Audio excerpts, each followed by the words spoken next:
There is still the phenomenon of unexplained wealth in Ghana, not directed at you personally, unexplained wealth. And there is a view that it should be criminalized. You just have a public officer having millions of dollars or cedis sitting in his account. He cannot explain for it. It's not commensurate to his earnings. What would be your view and thinking, having been Minister for Finance?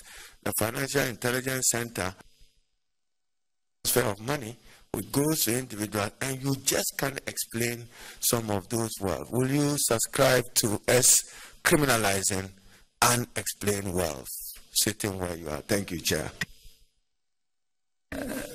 Thank you very much, Mr. Chair. That is, sort of a monumental decision that the nation has to make on that. What is going to be a fact, Mr. Chairman, is that with the advent of the type of digitalization that we want, we're going to be able to aggregate big data going forward.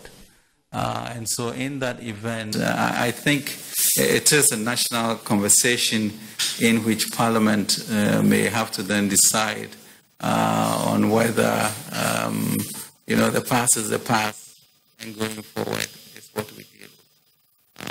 And that will clearly signal the type of nature of our people, the forbearance that we want. But I am confident that once we complete the digitalization that Honorable Minister for Communication and Digitalization is looking for, we are going to have a capacity to understand what you own going forward. And maybe Parliament will decide on the cut-off date from when such commitments will have to be made. Thank you. I want to find out from the Minister, as it's reported that clearly Ghana is losing over 2.5 billion US dollars every year from the mining sector as a result of illicit financial flow. I mean, the whole of this week, a number of radio stations were discussing this. What measures is he going to put in place, if given the nod, to help deal with this illicit financial flow? Mr. Chairman, thank you very much. I think the issue of illicit financial flows is maybe 50, 70 billion for Africa, and therefore, in our view, might be easily 4 or 5 billion in all sorts of ways for Ghana, that we need to put things into place to do that. So first you have the small sort of gold mining area in which we need to tighten exactly how the gold is procured and how it is taken out.